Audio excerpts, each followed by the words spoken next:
Well, welcome everyone.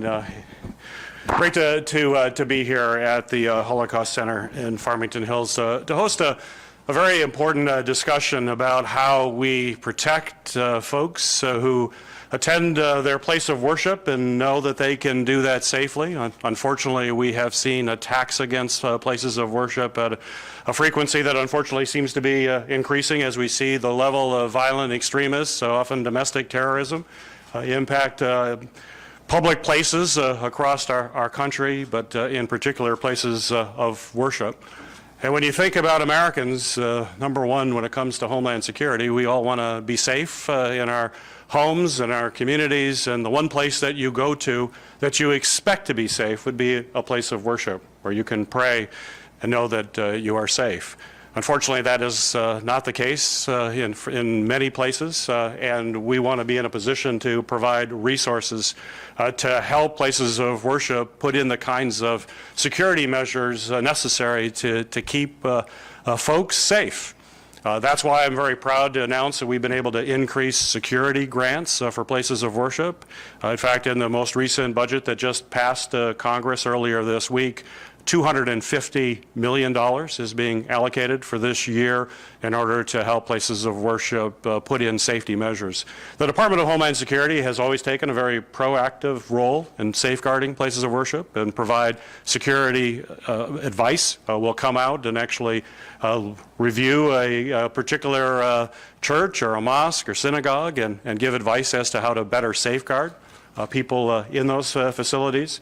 That certainly advice is valuable, but it's important to back up that advice with resources to actually make it a reality. So I'm very pleased today to have the Secretary of Homeland Security join me here in Detroit. We have a full day meeting with community members in a variety of venues, but we wanted to start here and have religious leaders come together to talk about security threats that they face or insecurities that they have, and how we can help address those. I will say Secretary Mayorkas, who I've had the privilege of working with over the last couple of years, is a great partner in this effort. I chair the Senate Committee on Homeland Security. We work very closely on a variety of issues. And when I invited him to come to Michigan, he wanted to have this meeting as a priority. He is absolutely focused on safeguarding places of worship, and he wanted to hear directly from folks to hear how we can make these programs work better. So I'd like to introduce the Secretary of Homeland Security, Alejandro Mayorkas. Thank you very much, Senator. I refer to the Senator as Mr. Chairman. He's the Chairman of the Homeland Security and Governmental Affairs Committee of the United States Senate. And I'm very proud to be here in Detroit, Michigan, a city that embraces its diversity, and diversity of faith, diversity of people, diversity of backgrounds. I have spoken publicly about the fact that domestic violent extremism is the greatest terrorism-related threat that we face on the homeland today. And we have seen a steady, a consistent growth in targeted violence, violence against a particular community of people because of their identity. And when an act of targeted violence occurs, it is not an act just against that community, but it is against us all in the United States of America that celebrates the different identities that people have, but the commonality, the community that we share, a community of values, of foundational principles. The Chairman spoke of the increase in the Homeland Security program, the Nonprofit Security Grant Program, and to pass legislation like that requires champions. And Senator Gary Peters is such a champion and has made that increase in the grant program possible and has been able to bridge individual leaders in the United States Senate and in the House to work together and pass bipartisan legislation.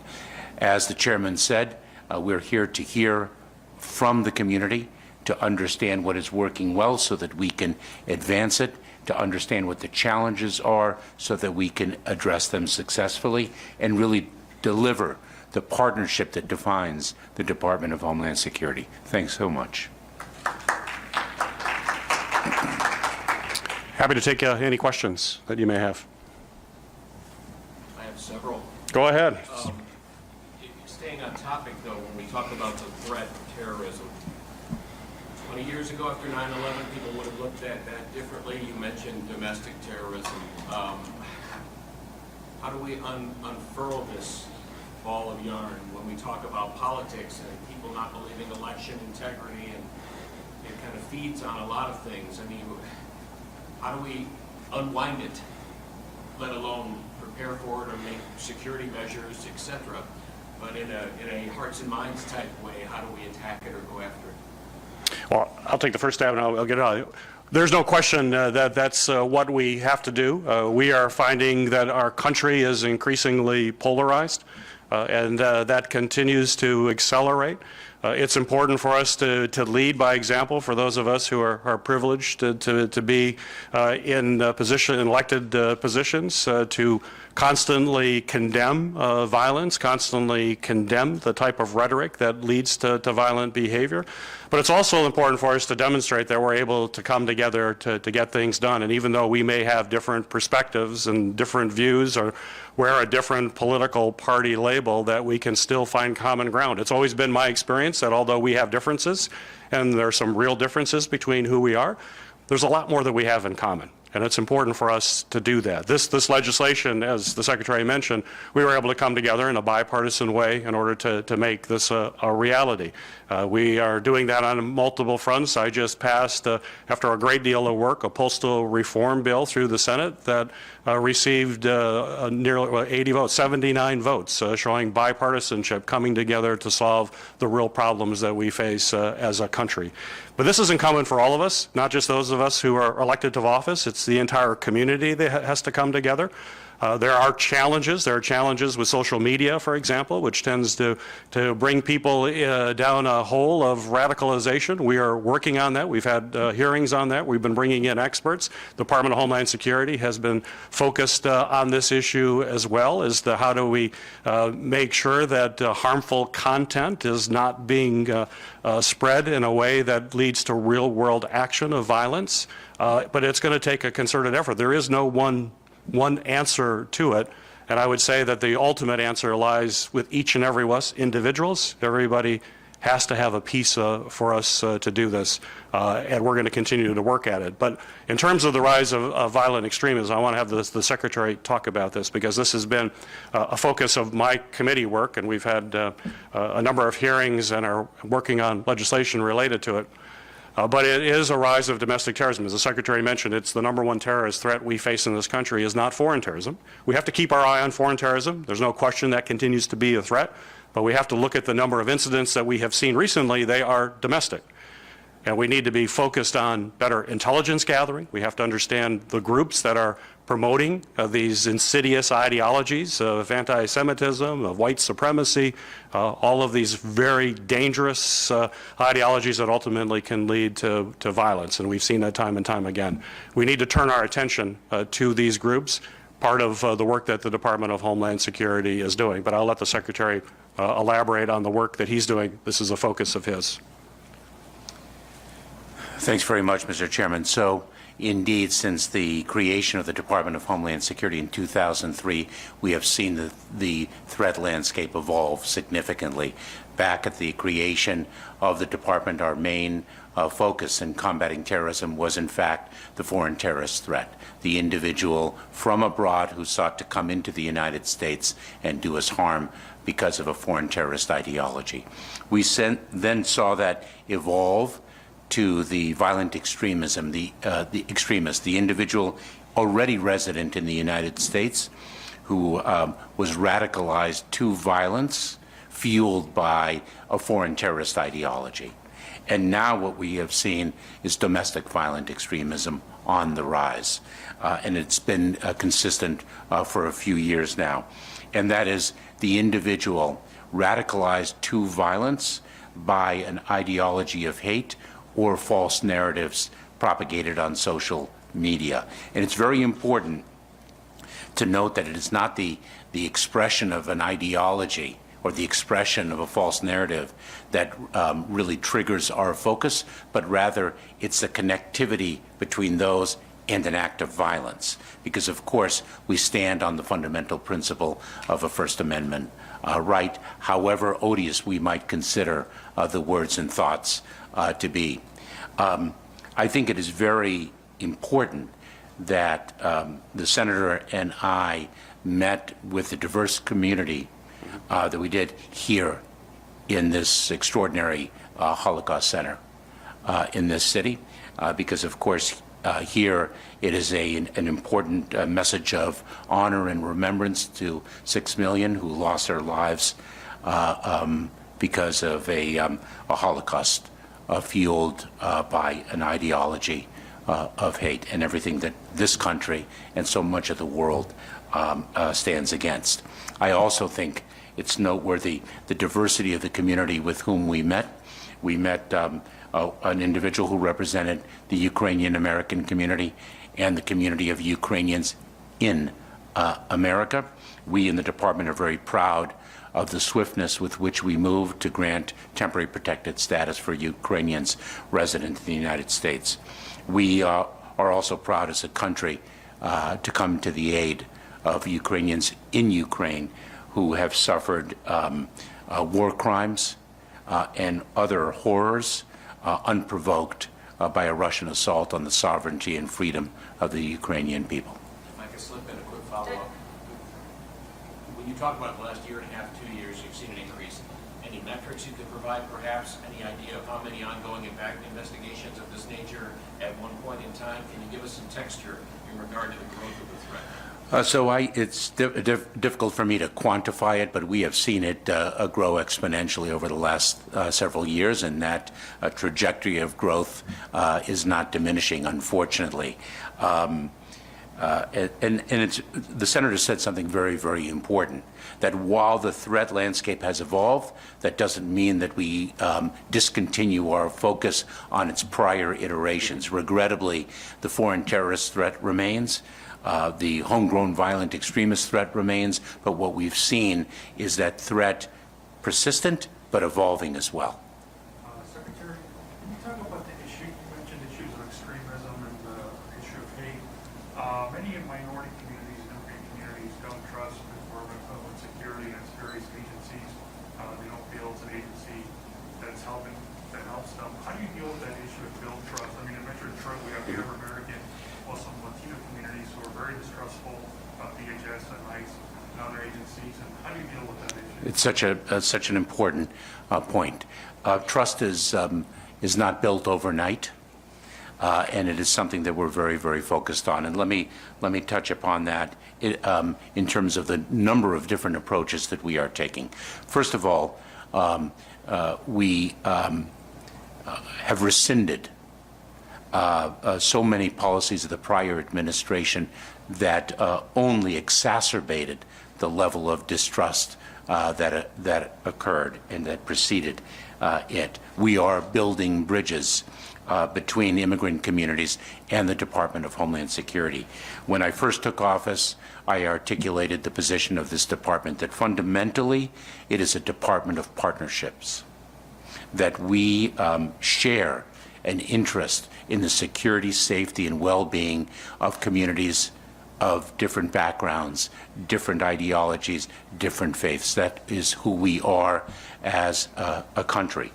And so on September 30th of 2021, we promulgated new immigration enforcement guidelines that articulated very important principles, that an individual's unlawful presence in the United States is not in and of itself a basis for removal. We need to focus our resources on those who present a public safety threat, a threat to our national security, and a threat to our border security. And we have to independently recognize that there are millions of individuals in this country who have been resident in this country for years and years, who have been contributing members of our communities and our society and have only made this country stronger and better. In the 2014-2016 time period, to address the increasing threat of violent extremism, we had an approach of going into communities and trying to assist them. And quite frankly, we had not closed the gap of distrust that existed, and so our presence in the communities actually was not always welcome and did not always deliver the solution that we had hoped. And now we have a very different approach, and the Senator and I will be speaking to that this afternoon in meeting with members of the community. Rather than the Department of Homeland Security going into the community physically, what we are doing is resourcing the community, empowering and equipping the community to protect itself with our expertise and our funding, thanks to the Senator as a champion of that. And through that way, the community itself can become stronger, and we can be a partner to that growing strength. Carol, did you have a question? I do, thank you. Can you talk about your meeting in Dearborn? Let me think just. this question will come I'm going to follow my leader. I have a question for Senator Peters. You recently convened a hearing with law enforcement officials to talk about these ongoing threats and houses of worship and express some concerns about their ability to gather intelligence. And I wonder if you could elaborate about those concerns and let us know whether you've heard anything that might have impacted them. In terms of the intelligence gathering specifically, related to violent extremism?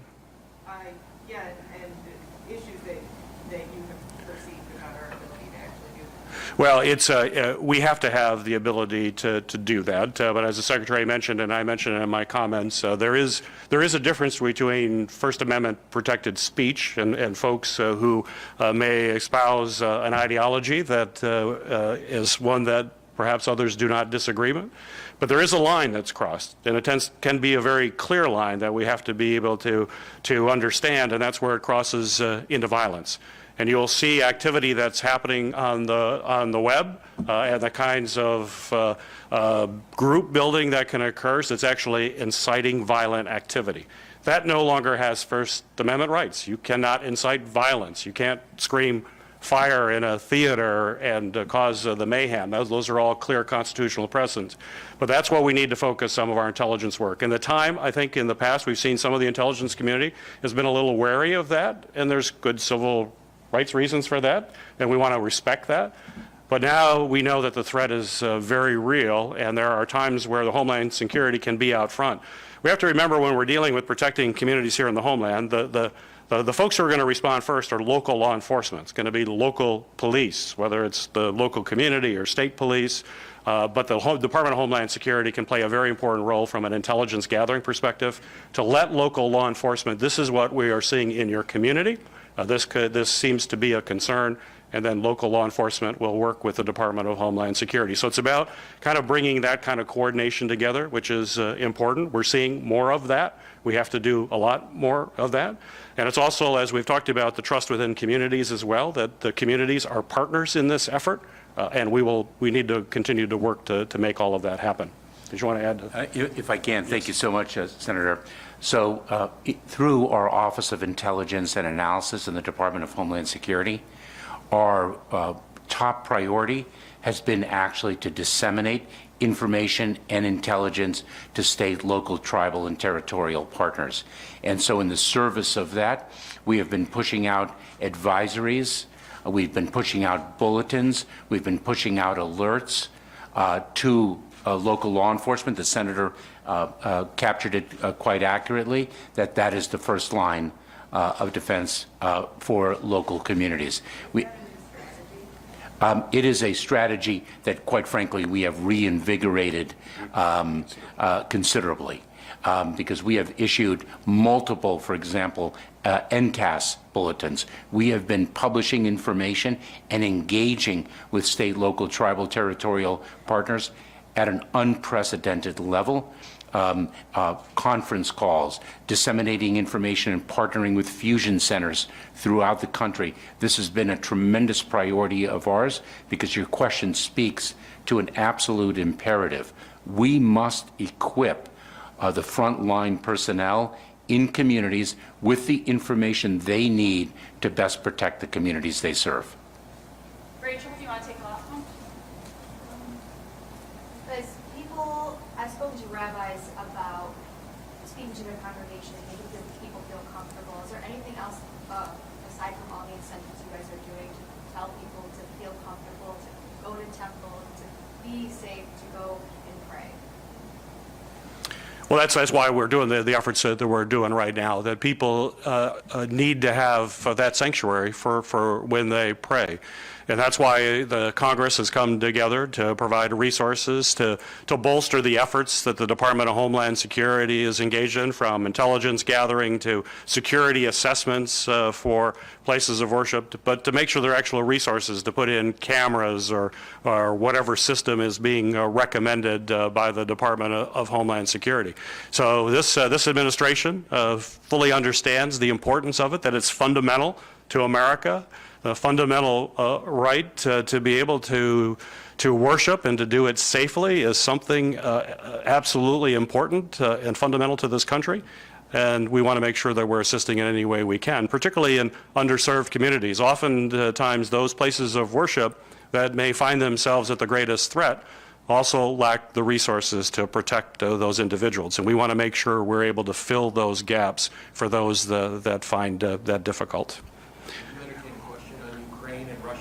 I will, but first, if I may, Secretary, talk about our meeting with the Arab American, Muslim American community, if you just want to say your... Yeah, can you confirm that? Just... Why haven't you published, why didn't you publicly announce it in your press release? Well, part of it was based on the schedule and security reasons, but we're happy to announce it. I mean, well, just the whereabouts of where it's based on the Department of Homeland Security and the travel of the Secretary. So this is a public event.